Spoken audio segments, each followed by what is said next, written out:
शमशाबाद के green Avenue में मस्जिद ख्वाजा महमूद को शहीद करने पर टीआरएस काउंसलर ताज बाबा ने कहा कि हुकूमत की ऐसी हरकत पर मैं पार्टी से इस्तीफा देने के लिए भी तैयार हूं। उन्होंने पुलिस फोर्स के साथ रातों रात मस्जिद को शहीद करने पर टीआरएस हुकूमत पर बरहमी का इजहार किया। बता दें कि दीगर मुस्लिम टीआरएस कायदीन का अभी तक शहीद मस्जिद के ताल्लुक से कोई रद्द-ए-अमल सामने नहीं आया।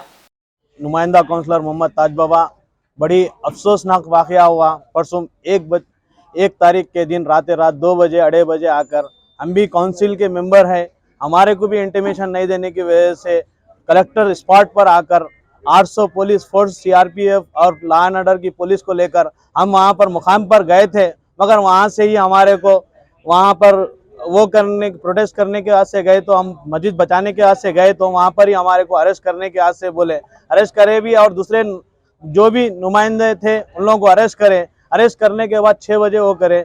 ये मस्जिद 1.5-2 साल से तामीर हो रही थी, जब किसी को तकलीफ नहीं हुई, पड़ोसी को हो दो या कलेक्टर को हो दो या कमिश्नर को हो दो या किसी को हो दो, हम रहने के बावजूद सब वो कर रहे थे, सबसे नुमाइंदगी कर रहे थे। महमूद अली साहब के नॉलेज में था, एमएलए साहब के नॉलेज में था, सबके नॉलेज में रहने के बाद ये डिमोलिश कैसा होता साहब? हम रह के क्या मतलब है? टीआरएस में रहना भी 1 मिनट को जरूरी नहीं है। हमारा पोस्ट भी रिजाइन करने के लिए रेडी है, हम पार्टी को भी रिजाइन करने के लिए रेडी है। हमारी अल्लाह के घर की हिफाजत हम नहीं कर सकते नुमाइंदगी, तो हम जी के क्या मतलब है? हमारा घर है क्या? यहाँ हम कंप्लेंट करते हैं तो 111 जियो में बड़े बड़े कंस्ट्रक्शन को कुछ भी नहीं करते, जाते एक फॉर्मेलिटी के तरीके वो करते हैं। कलेक्टर हो या कमिश्नर हो, जब सबको एक रूल्स होना चाहिए। मस्जिद के और मुस्लिम रिलीजियस के उसको तकलीफ पहुंचाते हैं। आप एक कम्युनिटी को देखते हैं, किसी का घर था क्या आप पूरा को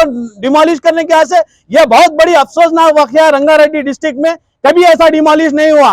खाली फॉर्मेलिटी के तरीके से करते थे, वही करना था आपको। जब जमींदार आपको ये तवक्कुन दिया कि जब गवर्नमेंट प्रूफ करती है तो आप उसको स्ट्रक्चर को वो सोसाइटी को यूज करना चाहिए था। इसे मस्जिद को डिमोलिश करना यह बहुत बड़ा अफसोसनाक वाकया है। बाजू की वेंकैया नायडू साहब, वाइस प्रेसिडेंट ऑफ इंडिया, उनके कहने पे हुआ क्या? बीजेपी के कहने पे हुआ क्या? कमिश्नर साहब कहते हैं कि मेरे को इतला नहीं है। कमिश्नर के बगैर कैसा होता भाई? कलेक्टर आकर वो करता क्या? हम कंप्लेंट देते क्या? तोड़ते आप? बाजू की बिल्डिंग की बात आप कर रहे हैं, वो भी 2 से 3 फ्लोर की है। हाँ, वो भी इलीगल 111 जियो में, उसको क्या इसको डिमोलिश कर नहीं कर सकते क्या? हम कल कंप्लेंट करते, इंशाअल्लाह उस पर क्या एक्शन होता है देखते। हमारे को करना के बदनाम करने के हम टीआरएस पार्टी में रहना भी हम कतई एक चीज को नहीं मानते। रिजाइन हुआ तो करते, हमारे पोस्ट को भी रिजाइन करते। शुक्रिया। अस्सलाम वालेकुम। HKJN फर्नीचर अब एक और नए ब्रांच के साथ Farid Complex, Shastripuram, Owaisi Hills line पर। याद रहे, 40 साल से फर्नीचर की दुनिया में भरोसे का एक नाम HKJN फर्नीचर। हमारे यहाँ नए डिजाइन का नया कलेक्शन मौजूद रहता है। आपकी ख्वाहिश के ऐन मुताबिक भी फर्नीचर तैयार किए जाते हैं। आली जनाब मोहम्मद नसीर चिश्ती साहब की जानिब से यतीम और गरीब बच्चों के फर्नीचर के लिए खुसूसी discount package. HKJN manufacturing showroom, हमारा पता Farid Complex, Shastripuram, Owaisi Hills Line, Hyderabad. HKJN furniture.